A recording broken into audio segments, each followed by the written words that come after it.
नहीं। पहले जो पढ़े हैं उसमें कोई दिक्कत है? +2 <10। अगर इसको सॉल्व करेंगे, आज थर्ड ही लेक्चर है ना, ये फोर्थ लेक्चर है, fourth sir. Set of values of x बताओ।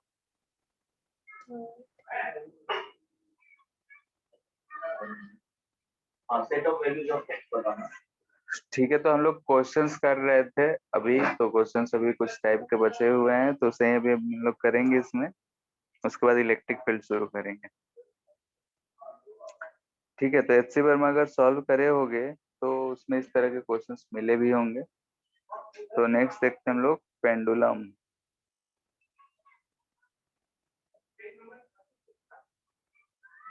ठीक है, पेंडुलम प्रॉब्लम। तो क्वेश्चन पहला देते हैं।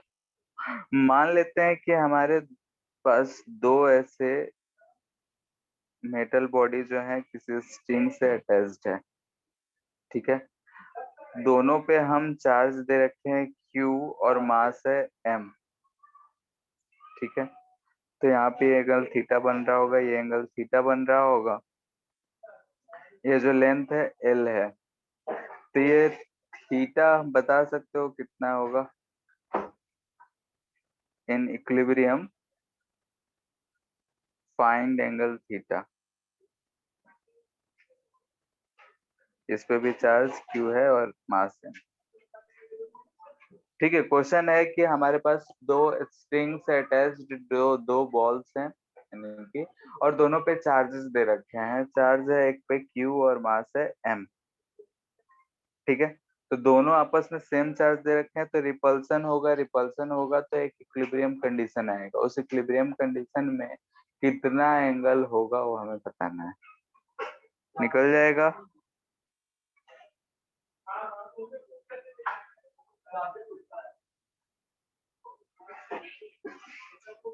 हेलो,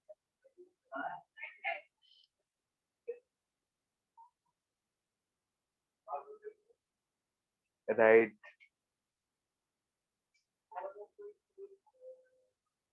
हाँ, हो गया।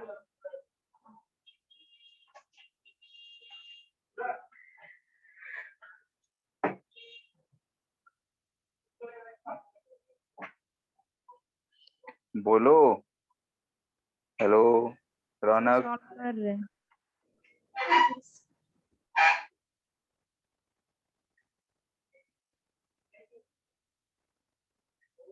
ओके, बन गया।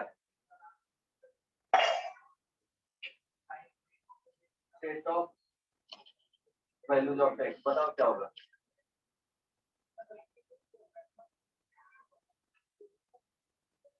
क्या करना है? फ्री बॉडी डायग्राम बनाने हैं, जो भी फोर्सेस एक्ट कर रहे हैं उसे रिप्रेजेंट कर दो, अपने आप दिखेगा। इसमें बनाते हैं tan inverse of kq square by r square mg। tan inverse by KQ square by r square mg। ठीक है, यही आ रहा होगा। R कितना लिए हो? करेंगे माइनस या ऐड करेंगे माइनस, है ना? सब्ट्रैक्ट करेंगे और माइनस। ठीक है, इसको हम बोल दे रहे हैं कि R है। ठीक है, तो ठीक है, सर सबका यही आ 12 रहा है। sin theta. ठीक है, साइन थीटा रहेगा तो थीटा उसमें कैलकुलेट करना थोड़ा मुश्किल हो जाएगा, तो हम आर ही दे रहे हैं। ठीक है, पहले ऑलरेडी बता चुका हूँ। सिंपल सा है, इस पे हम लोग नीचे की तरफ mg देख रहे हैं, इधर की तरफ T लगेगा और इधर की तरफ इसके कारण इलेक्ट्रिक फील्ड यानी कि जो फोर्सेस लग रहा है इलेक्ट्रोस्टैटिक फोर्स। ठीक है, तो हम अगर इसका कंपोनेंट्स ड्रॉ कर लें, तो अगर ये एंगल थीटा है तो ये एंगल थीटा दिखेगा इधर T cos थीटा, और इधर की तरफ T sin थीटा। तो हमें दिख रहा है T sin theta equal to F ही है और T cos theta equal to mg है। तो रेशियो लेंगे तो हमें दिख रहा है कि tan of theta equal to F E by M G. F E होता है k Q square by are, यहाँ पे एम जी। तो यहाँ से अगर लेंगे तो थीटा इतना आ जाएगा। सेकंड केस, अब क्या करेंगे? फर्स्ट केस क्लियर है? तो अब इसी पे बेस्ड कुछ हम लोग सवाल करते हैं, सोच के बताना है।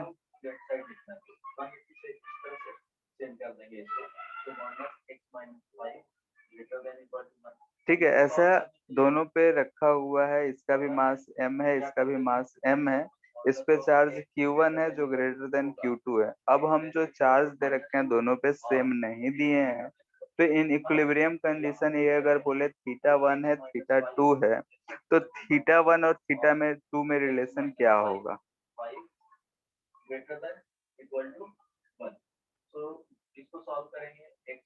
ठीक है, क्या होगा बताओ?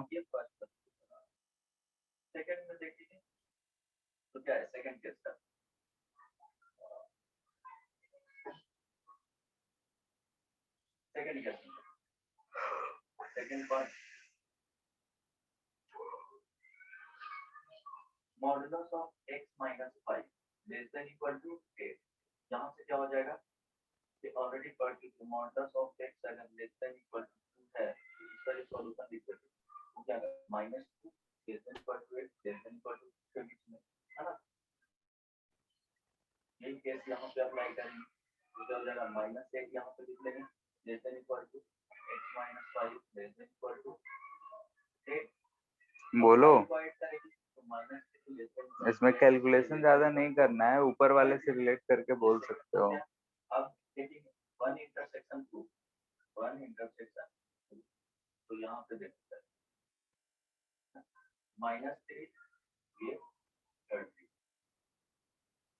सॉल्व करेंगे तो ये आएगा tan theta equal to Fe by mg, आया था ऊपर हमारा, देखो तो। Yes sir. ठीक है, अब अगर हम Fe का बात कर रहे हैं तो Fe इस पे इधर लग रहा होगा और इस पे इधर लग रहा होगा।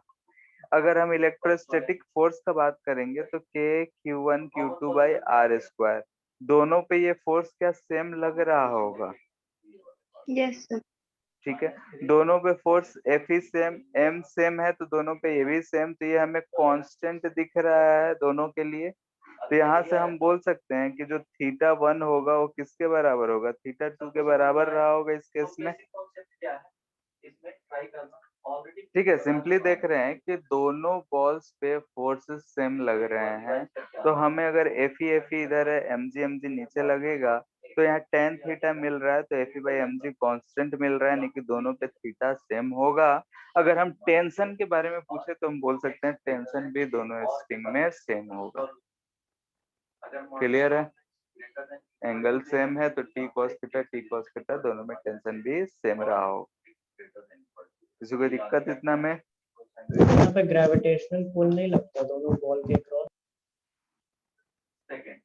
ग्रेविटेशनल को हम लोग यहाँ पे नेग्लेक्ट कर रहे हैं, मासेस बहुत छोटे होते हैं, अगर ले भी लोगे तो उसे कंसिडर करोगे तो इधर लगेगा, वो भी सेम ही रहेगा। ठीक है, लेकिन लगने को लगेगा, लेकिन हम मास बहुत कम मान रहे हैं, तो ग्रेविटेशनल को हम लोग यहाँ पे नेग्लेक्ट करके चलते हैं। ठीक है, ऐसे से सवाल दिया जाए तो आपस में जो ग्रेविटेशनल फोर्स, अच्छा ये नहीं कराए थे क्या? चलो ठीक है, इतना बात समझ में आया, क्यों नेग्लेक्ट करते हैं वो भी हम बता देते हैं। इतना बात क्लियर है? बोलो। Yes sir. ठीक है, तो इसी पे यस बेस्ड सर। एक और क्वेश्चन है, उसे कर लेते हैं, फिर हम ग्रेविटी को क्यों नेग्लेक्ट करते हैं अभी हम उसके बारे में भी चर्चा कर लेते हैं। ये फिर से एंगल θ1, ये एंगल θ2, इस पे चार्ज Q, इस पे भी चार्ज Q, लेकिन इस पे अब मास m1 है जो कि ग्रेटर देन m2 है, इस पे मास m2 है, तब रिलेशन ऑफ θ1 θ2 क्या होगा?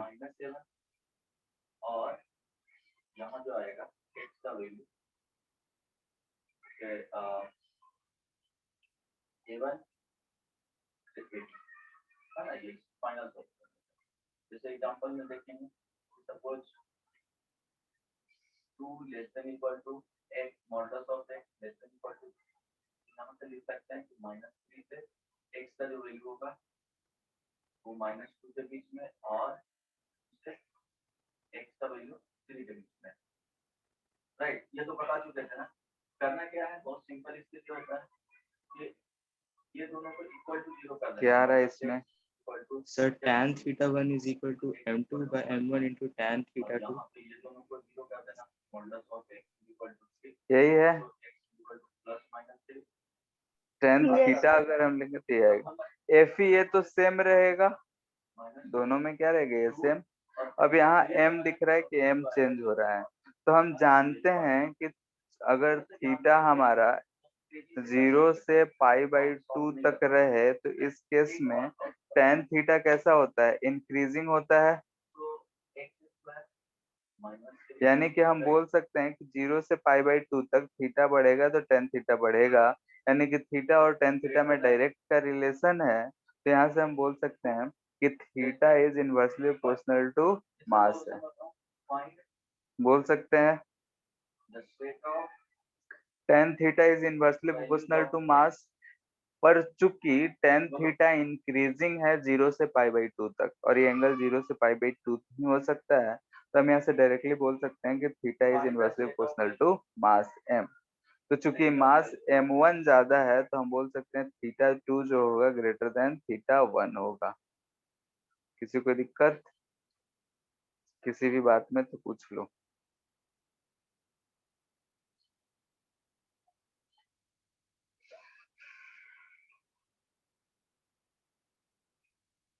नहीं है? हाँ ये ना, कुछ तो बोलो। नहीं सर। ठीक है। अब जैसे सवाल था कि हम ग्रेविटेशनल को क्यों नहीं ले रहे हैं, तो उसके लिए हम एक छोटा सा क्वेश्चन सॉल्व करते हैं। यहाँ पे मान लेते हैं कि यहाँ पे 1 कूलम चार्ज है, इस पे भी 1 कूलम चार्ज है, इसका मास 1 kg है, इसका भी मास 1 kg है, दोनों के बीच में डिस्टेंस जो है 1 मीटर है। तो यहाँ पे हम ग्रेविटेशनल फोर्स लिखेंगे तो कितना लिखेंगे बताओ? 6.67 into 10 to the power minus 11. ठीक है, ग्रेविटेशनल फोर्स हम लोग लिखते हैं Gm1m2/r², यानी कि g के बराबर होगा 6.67 into 10⁻⁻11 Newton. Electrostatic force 9 into 10 to the power 9. K Q1Q2/r² होता है, Q1 Q2 1 है, R भी 1 है, तो K के बराबर होगा 9 इंटू 10⁻9 न्यूटन। यहाँ दिख रहा है कि Fe जो है वो much much greater than Fg है। ठीक है, जब इलेक्ट्रोस्टैटिक फोर्स लग रहा है तो उसके कंपैरिजन में हम इस ग्रेविटेशनल अट्रैक्शन को नेग्लेक्ट कर सकते हैं फॉर स्मॉल बॉडीज। दिख रहा है? Yes, sir. ठीक है, इसी वजह से हम लोग दोनों ब्लॉक के बीच में जो ग्रेविटेशनल अट्रैक्शन है उसे कंसीडर नहीं करते हैं।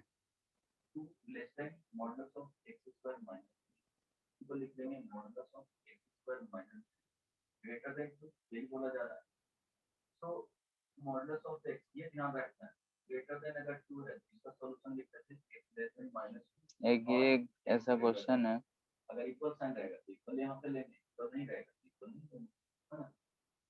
इक्वलिटी रहेगा, अदरवाइज नहीं रहेगा, वो डिपेंड करेगा। अब नाउ क्या हो जाएगा, ये एल लेंथ है, तो क्या हो जाएगा, यहाँ पे एक पॉजिटिव क्यू चार्ज सेट कर दिया गया है, इस पे भी चार्ज जो है क्यू है, मास एम है, और यहाँ से इस पॉइंट का लेंथ भी एल दे रखा है। ठीक है, तो इन इक्विलिब्रियम अगर ये थीटा है, ठीक है, तो देन फाइंड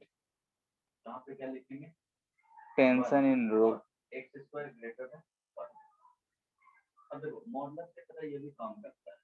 ठीक है, कह रहा है कि एक स्ट्रिंग से एक चार्ज जिसका जिसपे चार्ज m दे क्यू दे रखा है, मास m है, उसे अगर हम ऐसे कनेक्ट किए हुए हैं और इधर वाल से एक चार्ज फिक्स्ड है, ये चार्ज यहाँ फिक्स्ड है, तो ऑफ कोर्स इस पे रिपल्सन लगेगा और ये कुछ एंगल थीटा फॉर्म कर रहा है इन इक्विलिब्रियम। ठीक है, तो टेंशन क्या रहा होगा इस समय पे ये हमें बताना है।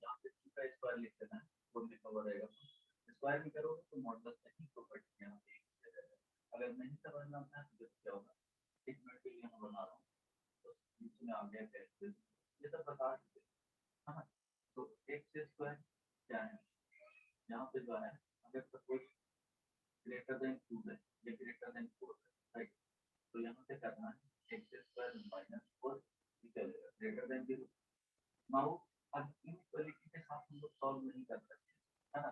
ये तो क्वाड्रेटिक है, बहुत इजी है सॉल्व करना, दो तरीका इसका बता दूंगा, यही पे डिस्कस करते हैं, ट्राई करना समझने का, एकदम फास्ट हो जाएगा, एक थोड़ा कैलकुलेशन में टाइम लगेगा, बट दोनों बहुत सिंपल है ना।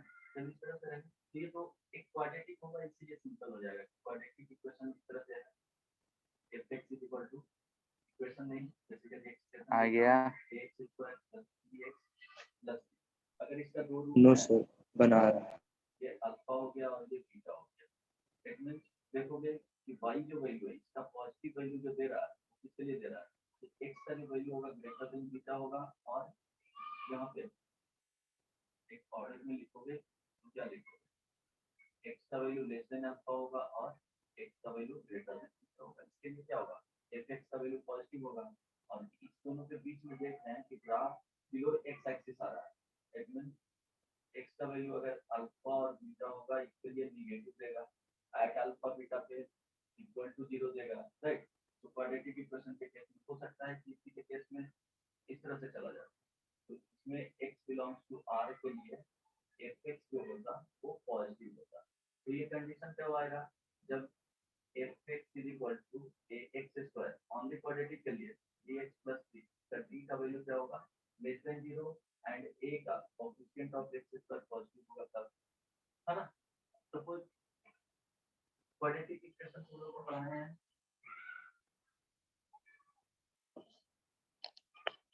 क्वाड्रेटिक इक्वेशन में बताया हूँ लेसन ग्राफ, ये सुनो बेसिक मैथमेटिक्स में बताया हूँ, अगर fx इज इक्वल टू आ जाना चाहिए अब। क्वाड्रेटिक इक्वेशन पढ़ा है, देखो यहाँ सिंपल सा है कि अगर ये थीटा एंगल है, ये लेंथ एल है, तो ये वाला साइड बराबर है, तो अगर हम इस एंगल को एक्स बोलेंगे तो ये भी एंगल एक्स होगा, बोलो। Hello, yes sir. अगर ये x है, यहाँ पे ये वाला लाइन देखो और ये mg वाला लाइन दोनों आपस में पैरेलल है, तो ये भी एंगल x होगा हमारा, ठीक है। Yes sir. अगर हम इस एंगल की बात करें तो स्ट्रेट लाइन है, यानी कि इसे हम पाई माइनस एक्स लिख सकते हैं, और इस एंगल की बात करें तो ये भी हमें स्ट्रेट लाइन दिख रहा है पाई माइनस एक्स देख। तो यहाँ पे अगर इतना कर लिए तो हमारा काम तो खत्म ही हो गया, इधर एफ ई, इधर टी, नीचे एम जी, ठीक है, इधर एफ ई, ये एंगल लग रहा है पाई माइनस एक्स, ये लग रहा है पाई माइनस एक्स, और ये लग रहा है 2x, तो x का वैल्यू निकाल सकते हैं, ठीक है, जरूरत भी नहीं है x निकालना। लामिस थ्योरम पढ़े हो, यस सर। तो यहाँ क्या लिख सकते हैं हम लोग, t by sine pi minus x equal to m g by sine pi minus x equal to F E by sine 2x, ये लिख सकते हैं, ठीक है। लामिस थ्योरम क्या होता है कि ऐसा अगर कभी भी तीन फोर्सेस एक्ट कर रहे हैं तो ये फोर्स अपॉन उसका अपोजिट एंगल, ये उसका साइन का रेशियो, ये फोर्स इसका अपोजिट एंगल, इसका साइन के रेशियो जो होता है ये कांस्टेंट होता है। तो यहाँ से अगर हम फर्स्ट सेकेंड को देखें तो नीचे वाला टर्म कैंसिल हो रहा है, t इक्वल टू हमें क्या मिल रहा है, m। क्लियर है, इसीलिए हथियार सब अपने पास रखो, कब कहाँ कौन जरूरत पड़ेगा उससे आराम से यूज करो, ठीक है। डिस्टेंस फाइंड करके, एंगल फाइंड करके, ये सब के चक्कर में पड़ेंगे तो बहुत लंबा क्वेश्चन हो जाएगा।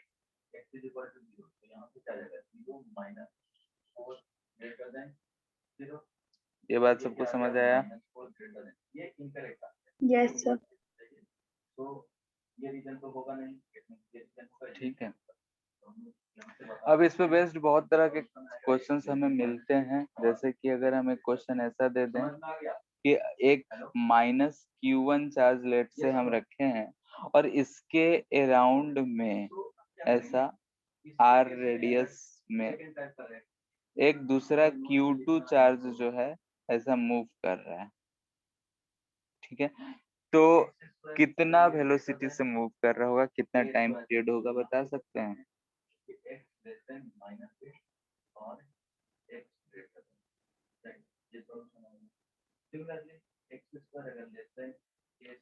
Uniform velocity speed, find speed, ठीक है। स्पीड फाइंड करने दे सकता है या फिर टाइम पीरियड फाइंड करने दे सकता है, बात बराबर। अब इस प्रॉब्लम को सॉल्व करते हैं। हम लोग के पास क्या था, x² सिंपल सा क्वेश्चन है। तो नाउ ट्राई करना फर्स्ट पार्ट में x² लेस देन 1 और x² ग्रेटर देन 1। तो यहाँ पे क्या लिखेंगे, -1 less than x less than 1। क्यों 1 को लिख सकते हैं 1 का स्क्वायर, यहाँ पे 5 को लिखेंगे √5 का स्क्वायर, है ना, ग्रेटर देन। तो यहाँ पे आ जाएगा x लेस देन -5 और सर स्पीड, लीनियर स्पीड।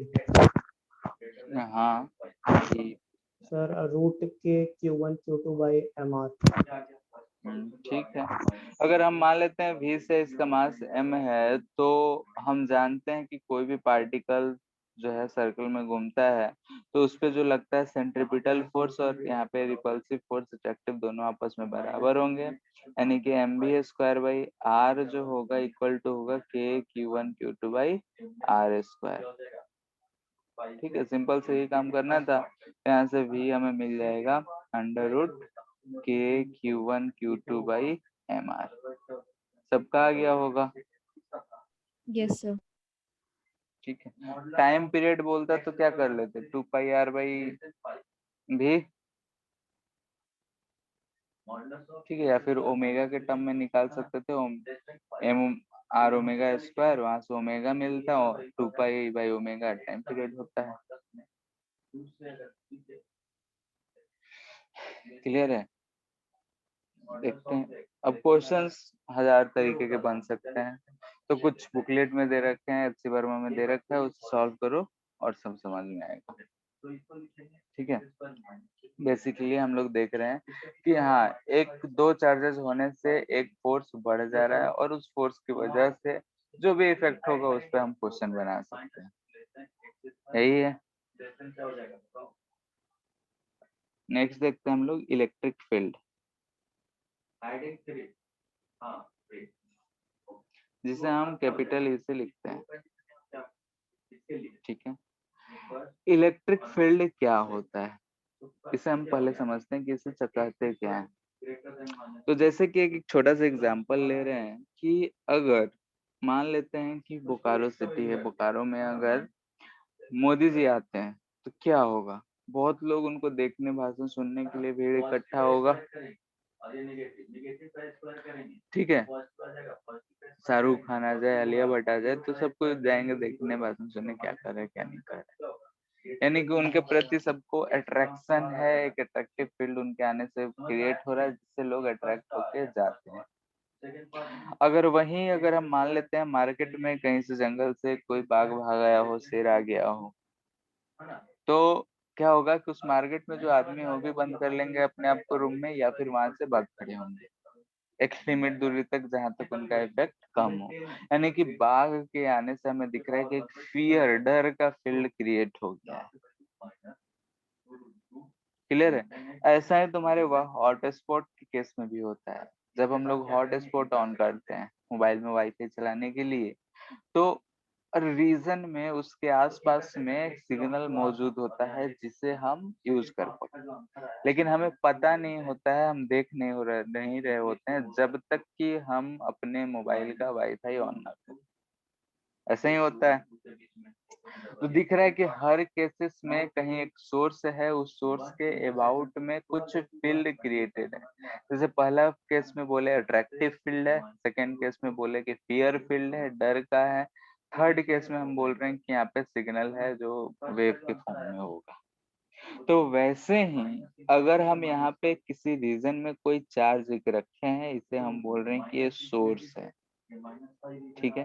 तो इस सोर्स के अबाउट में जो है आसपास के इसके सारे रीजन में, यानी कि हम पूरा रीजन की बात कर रहे हैं, तो इस रीजन में बोलते हैं कि कुछ फील्ड होगा जिस रीजन में अगर कोई टेस्ट चार्ज पॉजिटिव अगर क्यू चार्ज लाएंगे तो ये इस पे कोई अट्रैक्टिव या रिपल्सिव फोर्स एक्सपीरियंस करेगा, ठीक है। यानी कि हम कह सकते हैं कि जब ये सोर्स चार्ज था, इस टेस्ट चार्ज को अगर हमने इस फील्ड में लाया और ये फोर्स एक्सपीरियंस कर रहा है, तो कैसे, टच तो हुआ नहीं, ये कांटेक्ट फोर्स तो है नहीं, तो कुछ तो होगा जिसके कारण इस टेस्ट चार्ज को पता चला होगा कि हाँ भाई हम इसके फील्ड में आ गए हैं। उसके पास तो सेंस ऑर्गन्स है नहीं कि देख के पता कर ले, ठीक है। अट्रैक्ट होना है कि रिपेल होना है, यानी कि अगर मान लेते हैं कि ऐश्वर्या राय होती तो ये सलमान खान अट्रैक्ट करेगा रिपेल करेगा, किसको पता। जब तक देर आंख रहता, देख लेता, सुन लेता तो समझ में आता, लेकिन चार्ज के पास ऐसा कुछ नहीं है तो नहीं देख पा रहा है। तो कैसे पता चला, तो हम लोग बोलते हैं कि इसके चार्ज के अराउंड में कुछ फील्ड होगा, उस फील्ड को हम लोग नाम देते हैं इलेक्ट्रिक फील्ड। सर हाँ, सर थोड़ा सा रिपीट कर दीजिएगा, डिस्कनेक्ट हो गए थे। कहाँ से डिस्कनेक्ट हुए थे? सर ऑडियो चला गया था, वो मेरा थोड़ा दिक्कत हो गया था हेडफोन में। तो मतलब कहाँ, इलेक्ट्रिक फील्ड से बता दीजिए। और फिर शुरू से देखो, इलेक्ट्रिक फील्ड में हम अभी तक ज्यादा कुछ नहीं बताए हैं, सिर्फ एक कहानी सुनाए थे, जो तुम्हारा हॉट स्पॉट होता है उसे ऑन करते हो तभी वाईफाई कनेक्ट होता है, ठीक है। यस तो सर। अगर हम लोग हॉट स्पॉट ऑन करते हैं तो आसपास में सिग्नल है ये हमें तो पता नहीं होता है, अगर दोस्त का ऑन हो तो। अगर हम मोबाइल ओपन करते हैं, देखते हैं कि अच्छा हाँ इसमें तो कनेक्ट कर रहा है, तब हमें पता चलता है। तो आसपास एरिया में कुछ ना कुछ उसका वेव फील्ड है, हो पाया। अगर हम दूर चले जाते तो डिस्कनेक्ट भी हो जाते हैं।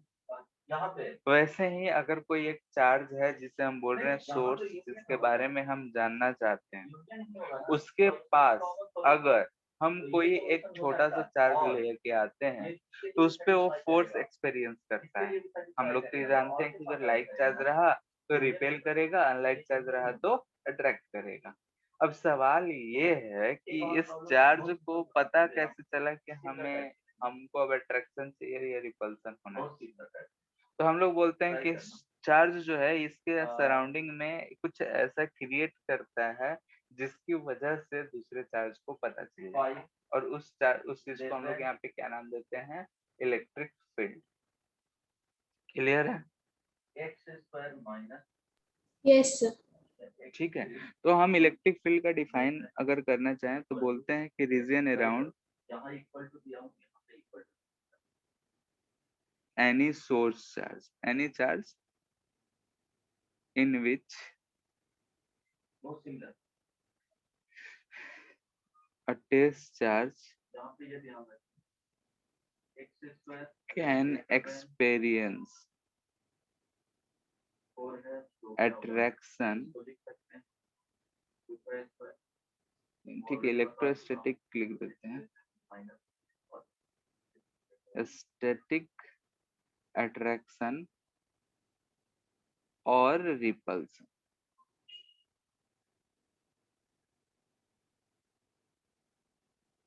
ठीक है। इलेक्ट्रोस्टैटिक अट्रैक्शन या फिर रिपल्सन शो करे, ठीक है। ऐसे केसेस में हम लोग बोलते हैं कि इस रीजन, यानी कि जो चार्ज है इसके आसपास का जितना भी रीजन होगा सबका हम बोल रहे हैं कि वो इलेक्ट्रिक फील्ड उस रीजन में है। अब इसका इलेक्ट्रिक फील्ड है तो इसका जरूरी नहीं है कि हर जगह बराबर हो। जैसे हम लोगों ने भी देखा है कि इलेक्ट्रिक फील्ड, अगर हम एक चार्ज है दूसरे चार्ज को इसके जितने पास लाएंगे उतना ही फोर्स बढ़ेगा, जितना दूर ले जाएंगे उतना ही फोर्स बढ़ेगा, घटेगा। तो यहाँ पे हम देख सकते हैं कि जो इलेक्ट्रिक फील्ड का स्ट्रेंथ होगा वो जैसे जैसे दूर जा रहे हैं वैसे वैसे घट रहा है। वैसे ही जैसे कि अगर बाघ है तो बाघ के नजदीक हम नहीं जाना चाहते हैं क्योंकि डर वहां ज्यादा है। उससे दूर जैसे जैसे जाते हैं तो डर थोड़ा खत्म हो जाता है, एक सेफ दूरी पे चले जाते हैं तो और ज्यादा।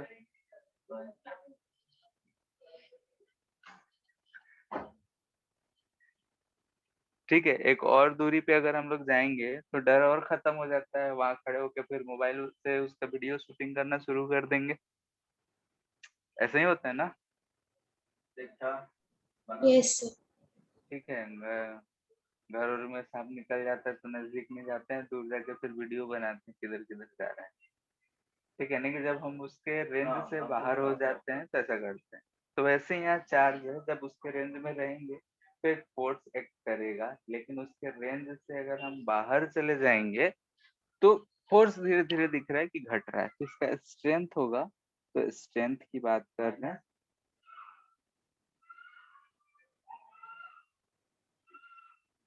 ठीक है, इलेक्ट्रिक फील्ड तो है, अब इसका स्ट्रेंथ क्या हो, इसी को हम लोग सिंपली इलेक्ट्रिक फील्ड बोल देते हैं या फिर इंटेंसिटी बोलते हैं। या इलेक्ट्रिक फील्ड इंटेंसिटी बोल देते हैं, ऐसे लिख लेते हैं। और ये हाँ, देख लेना, मैच मैच कर लेना, है ना? ठीक है, इसलिए कंफ्यूजन नहीं करना है। स्ट्रेंथ ऑफ इलेक्ट्रिक फील्ड या फिर इलेक्ट्रिक फील्ड इंटेंसिटी दोनों ही जो चीजें हैं वो सेम चीज को रिप्रेजेंट कर रहा है। क्लियर है? अब इसे हम कैसे डिफाइन करते हैं? तो सेम वैसे ही जैसे कि ऊपर वाला सवाल था, अगर एक क्यू चार्ज है, इससे अगर हम किसी दूरी पे ला के रखे हैं तो ये फोर्स एक्सपीरियंस कर रहा है, मान लेते हैं फोर्स एफ। तो अगर इस चार्ज का वैल्यू हम यूनिटी कर दें, एक कर दें, तो जो वहां पे स्ट्रेंथ होगा इलेक्ट्रिक फील्ड का, उसे जो फोर्स एक्ट कर रहा होगा उसे हम बोलेंगे कि इलेक्ट्रिक फील्ड स्ट्रेंथ है। यानी कि हमको दिख रहा है कि क्यू चार्ज जो है इस पे फोर्स लग रहा है एफ, तो एक यूनिट चार्ज अगर होता, एक यूनिट चार्ज के लिए जो फोर्स लग रहा होता एफ बाई क्यू लगता, और इसे ही हम डिफाइन कर देते हैं कि electric field at that point.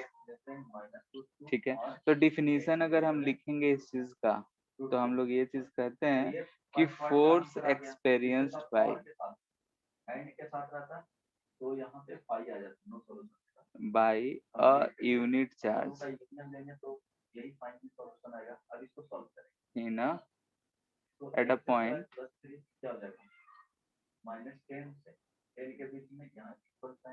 is defined as electric field strength, या सिंपली हम इसे इलेक्ट्रिक फील्ड भी बोलते हैं एट दैट पॉइंट। ठीक है, उस पॉइंट पे अगर इलेक्ट्रिक फील्ड जितना एक यूनिट चार्ज फोर्स एक्सपीरियंस करेगा उसे हम बोल रहे हैं कि उस पॉइंट का इलेक्ट्रिक फील्ड है। यानी कि electric field is equal to force by q, q अगर 1 हो जाएगा तो इलेक्ट्रिक फील्ड है। दिस इंप्लाइज दैट कि फोर्स को हम लोग लिख सकते हैं कि charge into electric field. Clear है? यहाँ से हमें दिख रहा है कि ये क्वांटिटी कैसा होगा, स्केलर होगा या वेक्टर होगा? वेक्टर होगा। वेक्टर वेक्टर होगा। होगा। ठीक है, फोर्स है, हाँ, वेक्टर क्वांटिटी होगा। यूनिट बता सकते हो? ऊपर क्या दिख रहा है, न्यूटन? न्यूटन पर कूलम। ठीक है, इसे न्यूटन पर कूलम। आगे चल के देखेंगे एक और यूनिट यूज करते हैं, वोल्ट पर मीटर।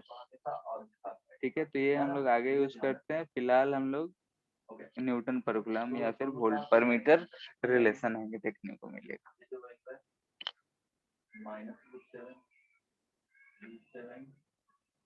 इम्पोर्टेंट पॉइंट्स,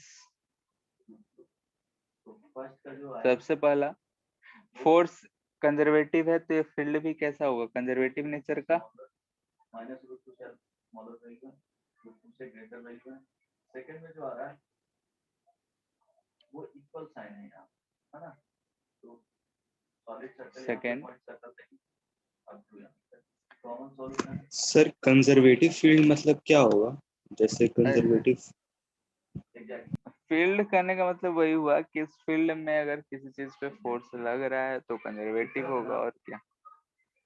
जैसे यहाँ दिख रहा है ना कि force equal to Q into E. अगर हम इलेक्ट्रिक फील्ड के बारे में नहीं पढ़ते तब भी सब कुछ तो जानते ही थे, ठीक है। लेकिन हो क्या रहा है कि यहाँ पे ये जो हमें मिल रहा है इलेक्ट्रिक फील्ड है, तो किसी भी सोर्स का प्रॉपर्टी बता रहा है, सोर्स चार्ज का, जिसमें हम दूसरा दूसरा चार्ज लाके हम उस पर फोर्स पता कर सकते हैं, ठीक है। ओके तो सर। इस फील्ड में अगर किसी चार्ज पे फोर्स लगता है तो फोर्स कैसा होगा? कंजर्वेटिव होगा, बस इस चीज को रिप्रेजेंट करता है। क्लियर है? Yes sir.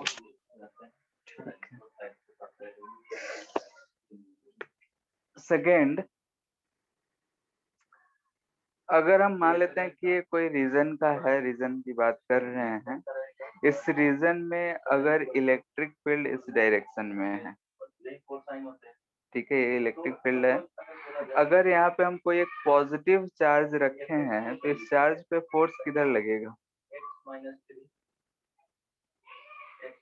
बोलो, फोर्स क्या होता है? क्यू इंटू ई, इलेक्ट्रिक फील्ड के डायरेक्शन में ही लगेगा। यस यानी सर। कि अगर हम Yes, वेक्टर sir. फॉर्म में लिखते तो यहाँ पे हम इस पे वेक्टर लगाते, चार्ज तो हमारा स्केलर होता है, तो ऐसा होता। अगर वही निगेटिव चार्ज होता तो इस पे फोर्स, फील्ड के अपोजिट। ठीक है, क्योंकि हम अगर किसी भी वेक्टर में नेगेटिव से मल्टीपल करते हैं तो उसका डायरेक्शन क्या होता है? चेंज हो जाता है, ठीक है। इसका उल्टा भी हम कह सकते थे, यानी कि अगर हम यहाँ पे कोई पॉजिटिव चार्ज रखे हैं और इस पॉजिटिव चार्ज पे फोर्स जो लग रहा है इस डायरेक्शन में है, तो यहाँ पे इलेक्ट्रिक फील्ड का डायरेक्शन क्या होगा? इधर ही होगा, यस सर। ठीक है। अगर यहाँ पे हम निगेटिव चार्ज रख लगे तो यहाँ पे इलेक्ट्रिक फील्ड का डायरेक्शन क्या होगा? इसके अपोजिट होगा।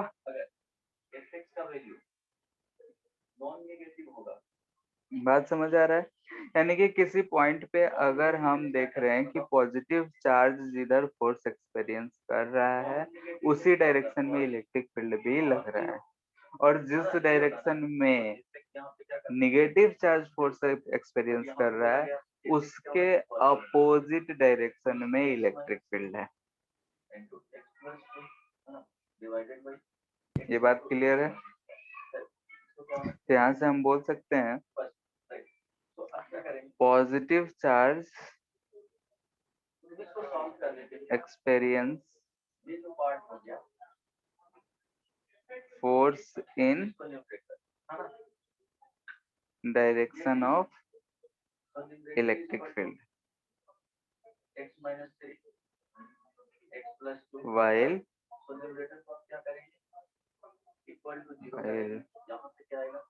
negative charge will experience force in opposite direction. Clear है? सर ये वाला पॉइंट फिर से बताइए ना। जैसे कि हम देख रहे हैं कि जो फोर्स है वो कितना है? Q इंटू ई है।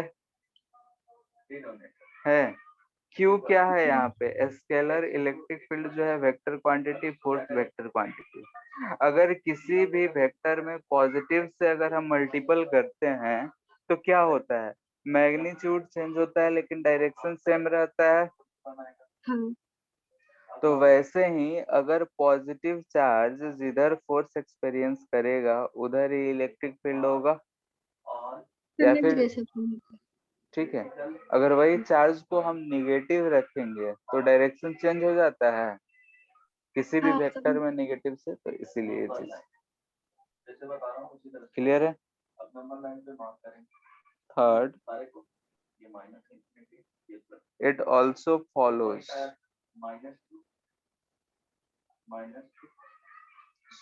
superposition, law of superposition principle. अब किसी भी रैंडमली क्या करेंगे, कैलकुलेशन इजी होने के लिए क्या करना है, एक पॉइंट ऐसा एज्यूम करना है, ठीक है। लॉ ऑफ सुपरपोजिशन प्रिंसिपल क्या था, हमेशा क्या करना है कि राइट साइड में जीरो। अगर किसी पॉइंट पे हमें नेट इलेक्ट्रिक फील्ड देना हो तो ई नेट हम लोग क्या लिखे थे, vector sum of all the force, vector sum of all the electric field at that point, यही होगा। Yes sir. ठीक है। फोर्स में हमने पढ़ा था लॉ ऑफ सुपरपोजिशन प्रिंसिपल, जिसमें हमने बोला था कि अगर किसी पॉइंट पे किसी चार्ज पे नेट फोर्स निकालना हो तो नेट फोर्स होता है vector sum of all the forces due to individual charges होता है। तो वैसे ही अगर हमें उस किसी पॉइंट पे डिस्ट्रीब्यूशन ऑफ चार्ज के कारण इलेक्ट्रिक फील्ड निकालना है, जैसे हम मान लेते हैं कि यहाँ पे चार्ज Q1 है, यहाँ चार्ज Q2 है, इधर चार्ज Q3 है और इस पॉइंट पे हमें इलेक्ट्रिक फील्ड निकालना है, तो हम सबके कारण इलेक्ट्रिक फील्ड लिखेंगे। मान लेते हैं कि E1 आया, ये E2 है, ये E3 है, तो इस पॉइंट पे जो नेट इलेक्ट्रिक फील्ड होगा सबका वेक्टर सम होगा। क्लियर है?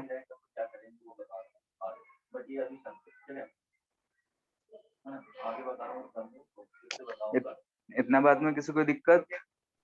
No no sir. सर। ठीक है, तो एक दो छोटे छोटे क्वेश्चंस करते हैं। लेट से कि यहाँ पे कोई एक पार्टिकल है जिसपे चार्ज Q है, मास M है, ठीक है, और ये जो कह रहा है कि इक्विलिब्रियम है, इक्विलिब्रियम में, ठीक है, किसमें है, इक्विलिब्रियम में, यानी मूव नहीं कर रहा है। तो हमें पूछ रहा है कि find direction and magnitude of electric field.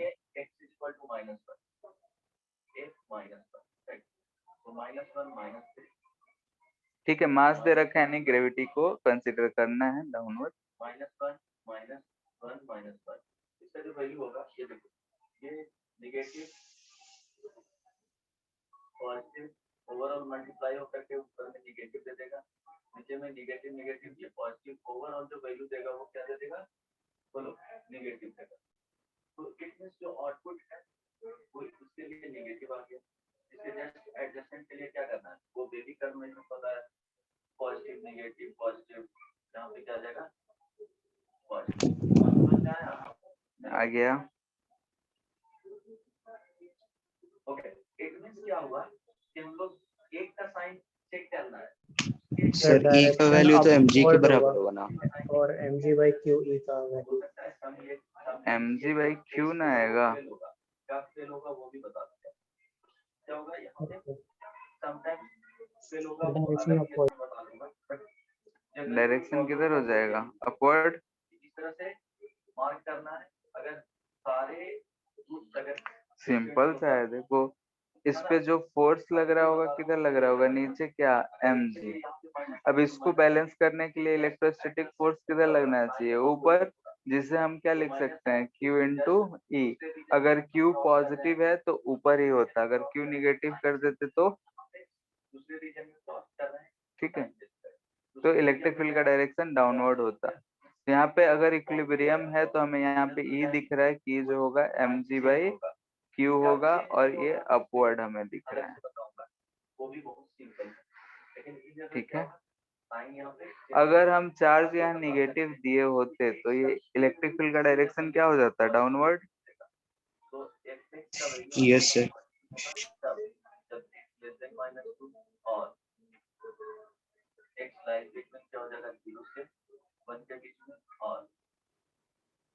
x का वैल्यू ग्रेट हो जाएगा, fx का है वैल्यू नेगेटिव होगा, लेस देन 0, इट मींस क्या होगा, लेस देन 0 नेगेटिव, नेगेटिव के लिए नेक्स्ट क्वेश्चन है। सर तो नेगेटिव चार्ज के साथ कभी इक्विलिब्रियम हो सकता था फिर? क्यों क्योंकि नहीं? फिर फोर्स बैलेंस होगा। माइनस क्यू चार्ज है, mg नीचे, इलेक्ट्रोस्टैटिक फोर्स ऊपर लगना चाहिए। इलेक्ट्रिक फील्ड का डायरेक्शन अगर नीचे यस सर, होता यस तो ये सर, force- समझ में आ गया। यस ठीक है। हाँ 0 1 2 find out electric field at point this due to charge -2 microcoulomb इस रीजन से कोई भी वैल्यू लो, -5 -10 -20 -100 -500 -530, उसके लिए fx का वैल्यू क्या देगा? पॉजिटिव। ये बताओ। ठीक है। एक चार्ज जो है बी पे रखा हुआ है, तो हमसे ए पे इलेक्ट्रिक फील्ड का डायरेक्शन, इलेक्ट्रिक फील्ड का वैल्यू पूछा जा रहा है विद डायरेक्शन। तो 0 से 1 में कोई भी वैल्यू ले लो और उसको पुट करके देखो तो fx का वैल्यू क्या मिलेगा? पॉजिटिव। ठीक है, थोड़ा बहुत हिंट दे देते हैं कि हम लोग फोर्स पढ़े थे, फोर्स इन वेक्टर फॉर्म। ठीक है, तो उससे रिलेट कर सकते हो। आई बात समझ में? हाँ बोलो।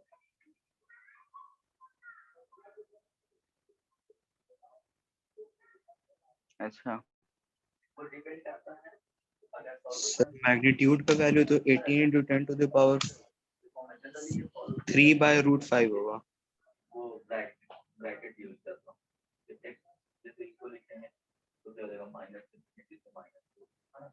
यूनियन 0 से 1, आंसर किसी की तरफ है ना? 0 से 1 ओके, यूनियन क्या हो जाएगा? फिर से पता नहीं, इसमें तो ऐसा कुछ नहीं दिया है। वो डिपेंड करता है, समटाइम्स आंसर की जाएंगे, समटाइम्स आंसर नहीं जाएगा ऑप्शन। ओके, ठीक है, यहाँ एक छोटा सा कंसेप्ट पहले बता देते हैं या फिर ओके, इसी में लिखते हैं। कब फेल होगा वो बता दूंगा, बट इन जनरल क्या होगा कि इसी तरह से पॉजिटिव नेगेटिव चेंज करता है ना? तो इसमें सीखे क्या कि fx अगर दिया हुआ है, न्यूमरेटर को इक्वल टू 0 करेंगे, क्रिटिकल पॉइंट फाइंड करेंगे, डिनोमिनेटर को इक्वल टू 0। ठीक है, अगर इलेक्ट्रिक फील्ड हमें किसी एक पॉइंट पे एक पॉइंट चार्ज की वजह से पता करना है, जैसे हम मान लेते हैं क्यू चार्ज है, यहाँ से r दूरी पे हमें इलेक्ट्रिक फील्ड पता करना है। तो यहाँ ध्यान से देखो, अगर यहाँ पे हम क्यू चार्ज रखे होते तो इस पे फोर्स कितना लग रहा होता? k/q/r²। इलेक्ट्रिक फील्ड क्या होता है? फोर्स अपॉन टेस्ट चार्ज, यानी कि अगर ये क्यू नॉट है, क्यू नॉट से डिवाइड कर देंगे तो यहाँ ध्यान से दिख रहा है kq/r², यही दिख रहा है। अगर किसी भी एक पॉइंट चार्ज से r दूरी पे हमें इलेक्ट्रिक फील्ड पता करना है तो डायरेक्टली kq/r² हम लिख सकते हैं। यहाँ पे दिख रहा है कि it is property of source charge. इस तरह के कुछ फंक्शन दिया हुआ है, fx ग्रेटर देन। ठीक है, तो हम ऊपर वाले में भी जैसे हम लोग फोर्स का जो हम लोग लिखे थे, यहाँ पे हम फॉर्मूला नहीं लिखा है, लेकिन हम जानते हैं कि फोर्स में वेक्टर फॉर्म में पढ़े थे, तो वैसे ही यहाँ भी हम निकाल सकते हैं। बी पे चार्ज है हमारा, पॉइंट ए पे हमें निकालना है, तो हम बी ए वेक्टर अगर लिखेंगे आर वेक्टर, तो आर वेक्टर क्या लिख सकते हैं बोलो? जैसे हम लोग सॉल्व करते हैं तो बोल इसको क्या करते हैं? R a minus r b. Yes sir. ठीक है, फाइनल माइनस इनिशियल अगर हम डायरेक्शन ऐसे दिखाएं तो r a minus r b अगर हम लिखते हैं तो -√3i कैप +1 यानी कि जे कैप प्लस के कैप, यही हो रहा है। Greater than 0। ठीक है, इसका अगर हम मैग्नीट्यूड की बात कर ले तो ये 3 + 1 + 1√5 आ रहा है।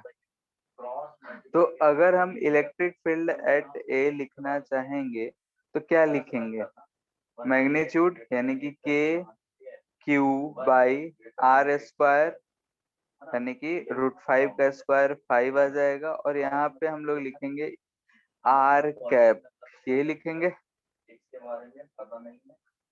ऐसे ही लिखते थे ना, x can be magnitude into unit vector. Positive negative ठीक है, तो ऐसे लिख सकते हो 9 into 10⁻9 into -2 into 10⁻6 divided by, minus sign इसलिए रखे क्योंकि जब भी हम ऐसे वेक्टर फॉर्म में लेते हैं तो साइन के साथ पुट करते हैं, नीचे आ जाएगा 5 और यहाँ आ जाएगा हमारा -√3i cap plus j cap plus k cap divided by √5 unit vector के लिए सॉल्व करके सिंप्लीफाई करके जो भी आएगा वो हमारे। अगर पॉजिटिव क्वांटिटी रहता, क्लियर है? कंटिन्यू कर रहा हूँ, सपोज 1/x² + 1 रहता और यहाँ अगर हमें कोई भी वेक्टर लिखना होता है तो magnitude into unit vector, magnitude magnitude बता रहा होता है, यूनिट वेक्टर डायरेक्शन बता रहा होता है। x² हमें क्या देगा, देगा और 1 के साथ ऐड करेंगे। इसमें कोई दिक्कत है तो पूछ लो। Sorry, greater than equal to नहीं आएगा, ग्रेटर देन इक्वल और तो ये पॉजिटिव क्वांटिटी है ना, बस पॉजिटिव क्वांटिटी तो केयर क्रॉस मल्टीप्लिकेशन कर सकते हैं, तो यहाँ पे लिख सकते हैं 1 ग्रेटर देन बोलो सर एक पॉइंट चार्ज के कारण जो फील्ड बनेगा उसका रेंज कहाँ से कहाँ तक होगा? 0 से इंफिनिटी। ये समझ में आया? हेलो, ठीक है, इनफाइनाइट क्या होता है ये बात पता है? 0 से मल्टीप्लाई करेंगे 1/0। Yes sir. किसे करते हैं इनफिनिटी? बहुत बड़ा वैल्यू। समझ में आ रहा है? ठीक है, डिस्टेंस के टर्म में मतलब जो तुम हाथ में पेन ले रखे हो वो भी इनफाइनाइट लेंथ हो सकता है। ठीक है, अगर हम मान लेते हैं कि बहुत ही पॉइंट साइज बहुत उसके नजदीक में अगर हम एक पॉइंट ले लें तो उस पॉइंट के लिए वो लेंथ क्या होगा, इनफाइनाइट होगा। बात समझ पा रहे हो क्या कहना चाह यस रहे हैं? Sir, yes sir. ठीक है, यानी कि बहुत ही एक माइन्यूट सा पॉइंट ले लें उस पेन के बहुत ही करीब, तो उस पॉइंट के लिए अगर हम देखेंगे उस पॉइंट पे अगर हम खुद को एज्यूम करें उतने छोटा, तो उसके लिए हमें वो पेन भी क्या दिखेगा, बहुत ही बड़ा दिखेगा। ठीक है, यानी कि इंफिनिटी इसीलिए बोल देते हैं कि जहां तक हम नहीं पहुंच पाए उसके आगे इंफिनिटी। एक अगर छोटा बच्चा है उसे 10 तक ही गिनती आता है तो उसके लिए 11 12 क्या हुआ, इंफिनिटी हुआ। ठीक है, यस सर।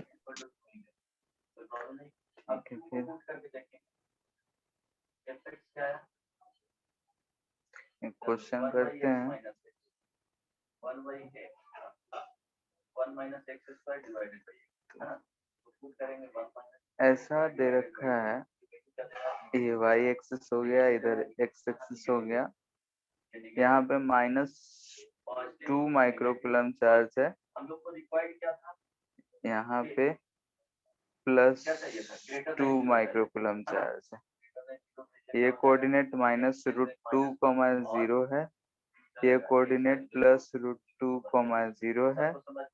यहाँ पे पॉइंट A है जिसका कोऑर्डिनेट 2√2,0 है। ठीक है, तो find electric field at A and electric field at B। ये पॉइंट B है, B 0,√2 है। ठीक है, A और B पे निकालना है इन दो चार्जेस के कारण। चार्ज हमारे पास एक ये है और एक ये है। डिसाइड कर या डिफाइन कर देना है कि जो इस टर्म से हम लोग मल्टीप्लिकेशन करते हैं वो बेसिकली पॉजिटिव है, तो कोई चीज नहीं है ना, ये ध्यान में रखना। नाउ इनइक्वालिटी में कब हम लोग डायरेक्टली प्लस माइनस नहीं रख सकते हैं, तो देखो सपोज एक नोट में लिखता हूँ, ध्यान रखिए, सपोज ये क्या है, y equal to fx, y क्या है ना, fx को सॉल्व कर लिए, fx इक्वल टू 0 है, यहाँ पे आ गया x is equal to, just हम लोग हाइपोथेटिकली एक fx y x ले रहे हैं, बट x का जो वैल्यू है सपोज मान लीजिए 1 1 0 3 2 राइट, इस तरह से, और यहाँ पे gx को इक्वल टू 0 आ गया, x इज इक्वल टू -1 -1 -1 0 3 है ना, ओके राइट, इस तरह से आया। आप ये क्या किए, इस तरह से चले इस तरह, ओके मार्क किया तो क्या है -1 3 टाइम, यहाँ -1 ये 3 टाइम ध्यान रखना, okay then 0 2 time. Hello sir ये पे होगा k by k into 2 into 10 to the power -6। Try करना समझने का, फिर 1 2 टाइम 2 टाइम, ओके देन क्या आ जाएगा 1 के बाद 2, ए पे कितना आ रहा है? ये है तो 1 time, then 3 3 time, hello sir 6 into 10 to the power -3 +3। तो 3 टाइम्स 5 टाइम्स 6 into ये सिर्फ डिफाइन में करना तो है, और 8 दे रखा है, 8000 दिया हुआ है। देख सकते हैं ना, ले ले हमारा 6000 आ रहा है। ये क्या हो गया, odd number of times repetition हो रहा है, ये ऑड, ओके ऐसा है, तो अब नोट करेंगे, यहाँ पे -2 माइक्रोकुलम है, ध्यान रखना, इसी को यहाँ check पे करके बता रहा हूँ, +2 माइक्रोकुलम ध्यान है, रखना, ठीक है, ये 0। ये हो गया, यहाँ पे हमें फाइंड करना है पोजीशन ए है, ये डिस्टेंस कितना होगा इवेंट यहाँ से? ट्राई करना 3√2 होगा, अल्फा दिख रहा है, और ये Yes, sir. डिस्टेंस √2 होगा। यहाँ पे अगर हम इलेक्ट्रिक फील्ड लिखेंगे तो एक तो पॉजिटिव चार्ज के कारण आएगा इधर की तरफ और निगेटिव चार्ज के कारण आएगा इधर की तरफ, ठीक है। तो E at A अगर हम लिखते हैं तो दोनों की वजह से जो भी है उसे जोड़ देंगे।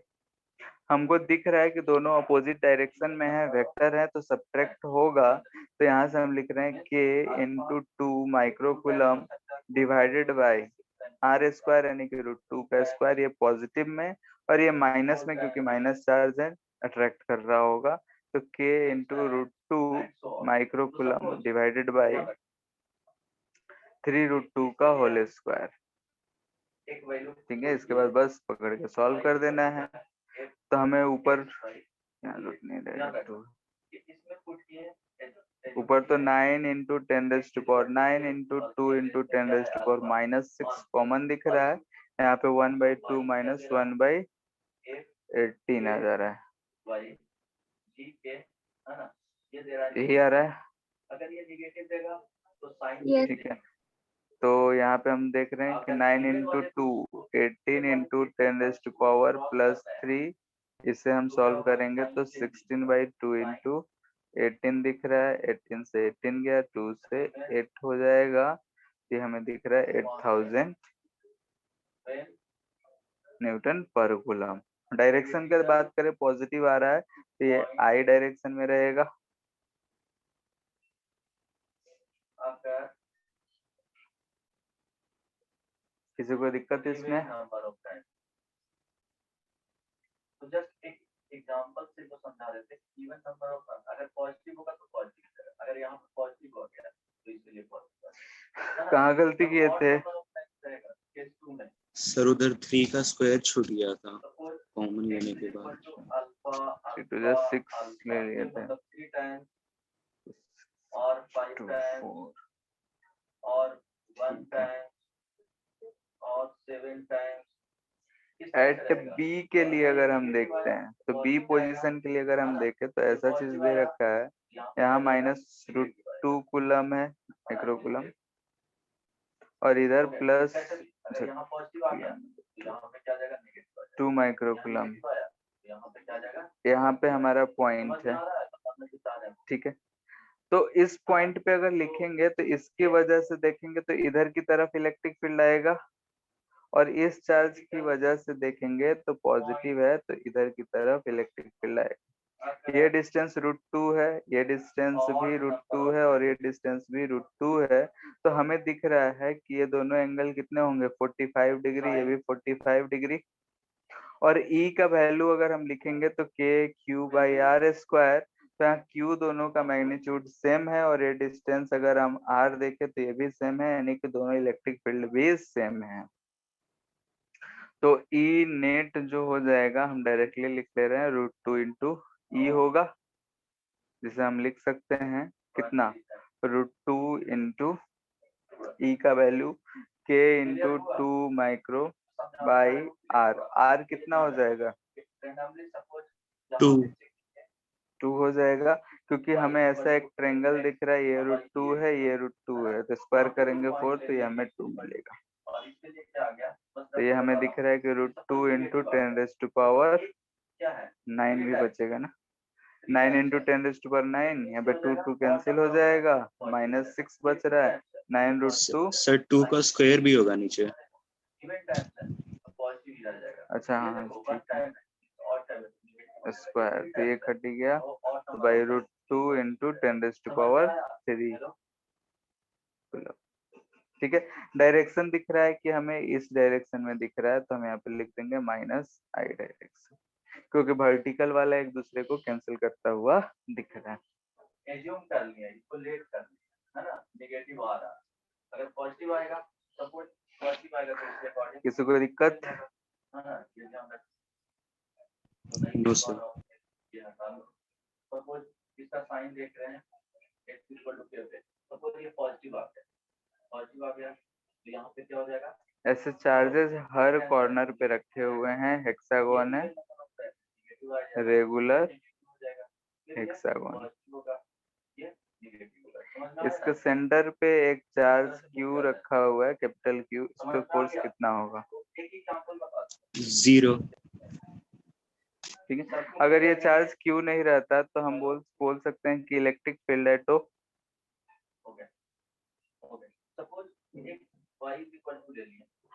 वो भी 0 ही होगा। 0 होगा,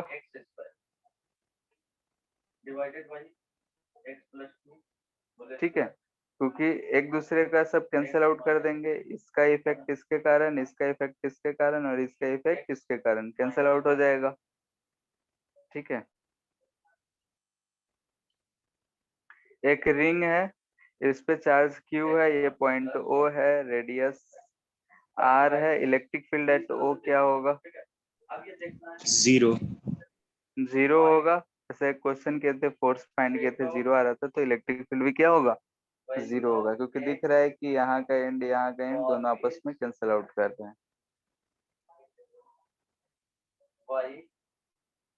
ठीक है, रिंग है, रेडियस R है, चार्ज Q है, सेमी रिंग, ठीक है। ऐसा एक रिंग दे रखा है, इस पे टोटल चार्ज Q है, रेडियस R है, इसका ये सेंटर है O, electric field at O क्या होगा, इसमें तो 0 नहीं होगा, नो सर। तो कितना होगा बताओ,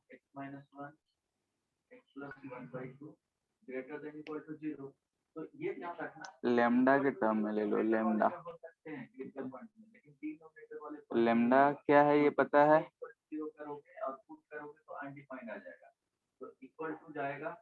charge density that is equal to charge per unit length,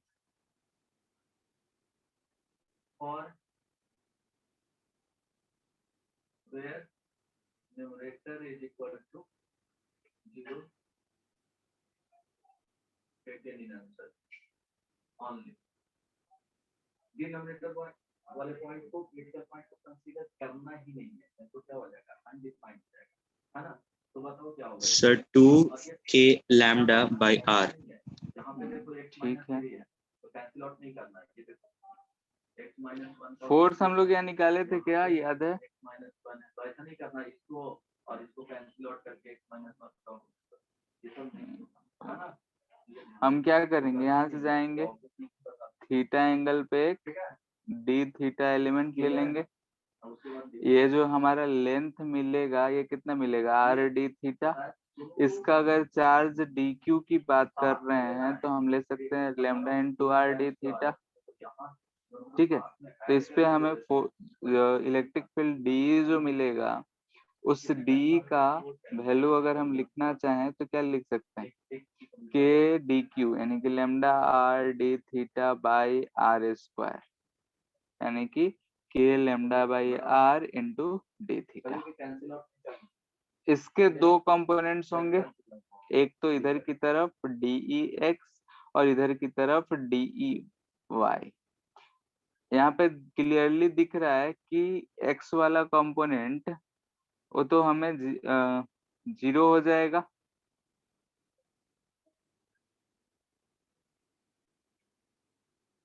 बोल सकते हैं,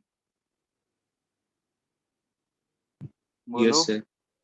तो हमें ई वाई अगर फाइंड करना है तो इंटीग्रेशन डी वाई लेना पड़ेगा। तो डी वाई ध्यान से देखो तो ये डी, अगर ये एंगल थीटा है तो ये angle theta sine theta. Similar जैसे हम लोग फोर्स निकाले थे वही चीज है, यानी कि k lambda by r sine theta d theta integration 0 से पाई, साइन थीटा का 2 आता है तो 2 के लेमडा बाई आर, यानी कि इलेक्ट्रिक फील्ड हमें मिल रहा है 2 के लेमडा बाई आर।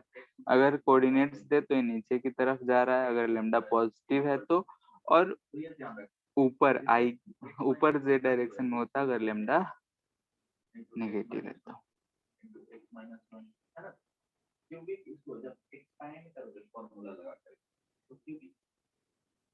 रिंग है, रेडियस आर है, थीटा है, यानी कि इलेक्ट्रिक फील्ड ऑन जैसे यहाँ पढ़ते थे ना हम लोग, suppose x square minus 2x plus 1 equal to 0, quadratic equation है तो इसका रूट अल्फा बीटा हो गया ऊपर वाला लिखा हुआ। Plus minus square root b by क्या होता है 2x, मींस दो रूट तो आना ही चाहिए, बट ये क्या है परफेक्ट स्क्वायर है -1 का हो जाएगा। ऐसा रिंग है, रिंग के ऊपर चार्ज है Q, रेडियस है R। हमें इस पॉइंट यानी कि एक्सिस पे है कोई पॉइंट P, जो कि हम लेट से यहाँ से डिस्टेंस इसका x, इस पॉइंट P पे इलेक्ट्रिक फील्ड फाइंड करना चाहते हैं। कैसे फाइंड करेंगे? हाँ हाँ बोलो क्या हुआ, बन गया ना, ओके देख लेता हूँ। तो x plus 2 whole square x minus 3 sir ring वाले केस में हम लोग मतलब हमेशा कंपोनेंट लेके क्यों मतलब इंटीग्रेट करते हैं, मतलब हम लोग डायरेक्टली क्यों नहीं कर सकते? किस में? ऊपर वाले में यस सर। कर सकते हो। तो सर बिना कंपोनेंट लिए इसको कैसे इंटीग्रेट करेंगे सर? जैसे कि अगर हम कंपोनेंट नहीं लेंगे तो यहाँ पे थीटा को डी थीटा जो है हमारा, उसमें अगर हम लिखेंगे तो कितना आएगा बताओ? 0 से पाई, पाई के टर्म में आ जाएगा।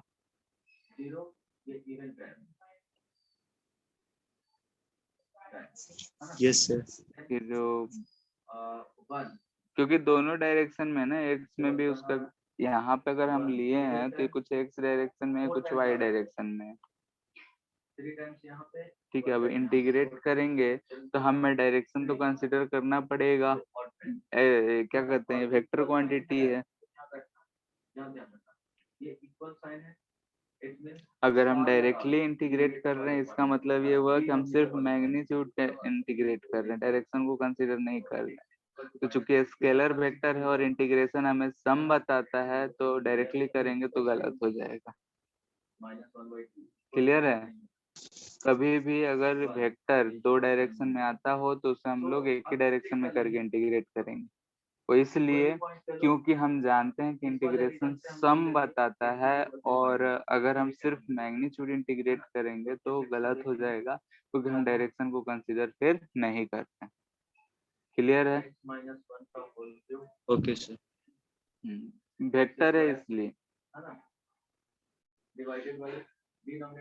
यहाँ पे कितना आएगा बताओ? यहाँ पे ऐसे ही एक एलिमेंट ले लेंगे यहाँ पे, इसके सर कारण ले के लो। Q are by are square plus x square पे होल पे पावर 3/2। के क्यू आर आ रहा है, नहीं के क्यू एक्स ठीक है, k q x r square raise to power 3/2 यही आ रहा होगा। ठीक है, कितना आएगा? क्या करेंगे हम यहाँ से, कैसा एलिमेंट लेंगे, इसके कारण ऐसा हम डी वेक्टर ले रहे हैं। ठीक है, तो इस डी के दो कंपोनेंट्स आ रहे हैं, इधर डीई एक्स आएगा और इधर डीई वाई आएगा। ये एंगल अगर हम बोल रहे हैं कि थीटा है तो ये भी एंगल हमारा थीटा होगा। ये रेडियस हमें आर दिख रहा है, ये under root r square plus x square दिख रहा है। ठीक है, तो यहाँ पे अगर हम डी लिखेंगे तो हमें दिख रहा है कि यहाँ पे डी क्यू चार्ज अगर लेंगे तो डी क्यू चार्ज यानी कि k d q by are square यानी कि r square plus x square हो जाएगा। यही होगा।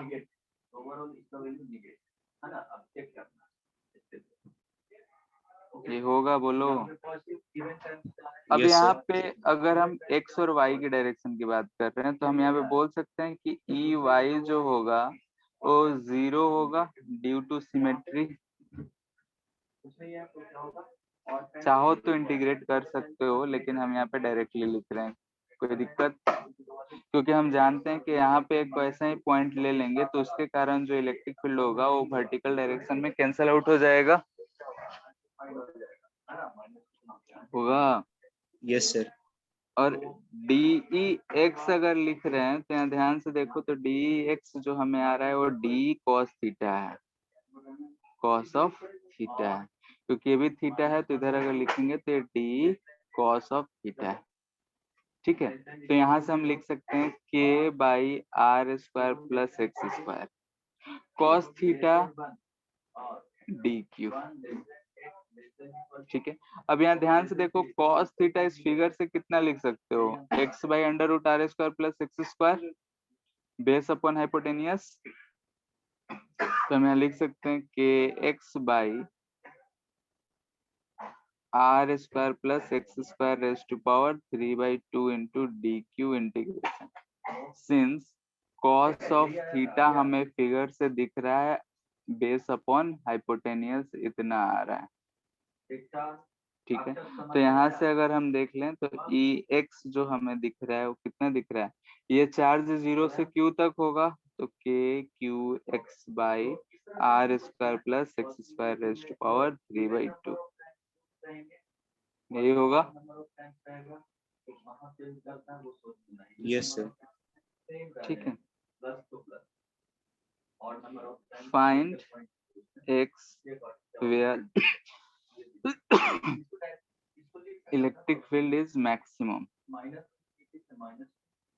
फाइंड कर सकते हो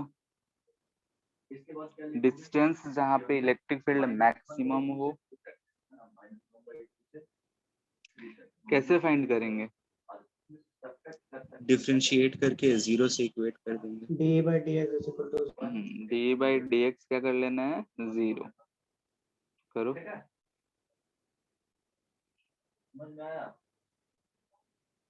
ओके, तो इनइक्वालिटी को इसी तरह से सॉल्व करना है ना। अगर एक तीसरा और भी एक होता है, तो सपोज एक शॉर्टकट इस तरह से भी किया जाता है R by root 2.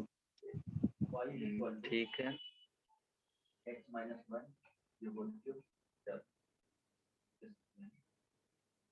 so x minus 1 cube यहाँ पे x square divided by x plus 2 whole square x minus 3 x minus 1 x minus 3 x minus 1 u by v k q को कॉमन ले लेंगे और u बाई वी के term में हमने तोड़ दिया तो v u dash minus u v dash इतना इक्वल टू 0। तो ये वाला टर्म और ये तो हम 0 ऐसे ही कर सकते हैं। तो दिस इंप्लाइज दैट हमें दिख रहा है, ध्यान से देखो तो r square plus x square raise to power 3/2 minus 2 cancel 3x square r square plus x square raise to power 1/2 equal to 0। यहाँ से हम 1/2 भी कैंसिल ले रहे हैं यानी कि x square raise to power 1/2 common ले लिए, तो यहाँ पे हमें मिलेगा r square plus x square minus 3x square. ठीक है, ये कभी 0 होगा नहीं, तो यहाँ से हमें दिख रहा है कि x square equal to 2r square यानी कि यहाँ से हमें ये आ रहा है, तो x equal to r by root two plus minus r by root to.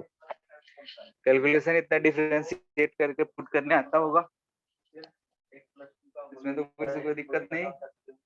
यहाँ पे ये वाले टर्म को कैंसिल करोगे तो x माइनस 1 का होल स्क्वायर आएगा, है ना? बोल लो। No sir.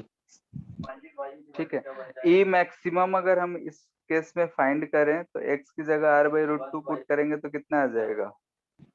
2k cube by 3 root 3 r square. ठीक है, r square plus r square by two हो जाएगा x की जगह, यहाँ पे 3 बाई टू पुट कर ले रहे हैं। ठीक है, ये आएगा। तो यहाँ पे हम दे सकते हैं k q are by root two into two plus one, 3 by two raise to power 3 by two into r square, यानी कि आर क्यूब आएगा। कट के आर स्क्वायर, इसे सॉल्व कर लो, कितना आ रहा है बताओ? Sir 2k cube by 3 root 3 r square. यहाँ 3 रूट 3 आर स्क्वायर, ये आ रहा है हमारा ई मैक्सिमम। ठीक है, 2009 में यही डायरेक्ट पूछा था कि मैक्सिमम कितना होगा। और क्या हो जाएगा? अगर हम वेरिएशन बनाते हैं तो वेरिएशन जो है, देखें कि x जब 0 है तो 0 आ रहा है और r बाई टू पे मैक्सिमम जा रहा है, और फिर इन्फिनिटी अगर x रखेंगे तो ऐसा जाएगा। इधर हम इलेक्ट्रिक फील्ड ले रहे हैं, इधर x ले रहे हैं। डायरेक्शन के साथ अगर ले तो ये जो है नीचे की तरफ आएगा ऐसा, और ऐसा जाएगा। अगर सिर्फ मैग्नीट्यूड लेते तो ये वाला ऊपर चला जाता। क्लियर है? क्योंकि अगर हमारा रिंग यहाँ पे ऐसे रखा हुआ है तो इस डायरेक्शन में हम देखेंगे पॉजिटिव एक्स की तरफ लग रहा है, और इस डायरेक्शन में देखेंगे तो इलेक्ट्रिक फील्ड इधर की तरफ लग रहा होगा। क्लियर है? यानी कि डिस्टेंस जो आ रहा होगा r by root two positive में, और ये डिस्टेंस जो आएगा minus r by root two negative में, और ये जो है ये दोनों रिप्रेजेंट कर रहे हैं मैक्सिमम का मैग्नीट्यूड। ठीक है, ठीक है, फिर आज इतना ही रहने देते हैं। नेक्स्ट क्लास में डिस्क ये सब चीज का इलेक्ट्रिक फील्ड कैलकुलेट करना सीखेंगे। इलेक्ट्रिक फील्ड ही कैलकुलेशन अभी चलेगा कुछ दिन। Yes sir. ठीक है, ठीक है फिर। Thank you sir. Thank you. Thank you, sir. Thank you sir. सबको थैंक यू।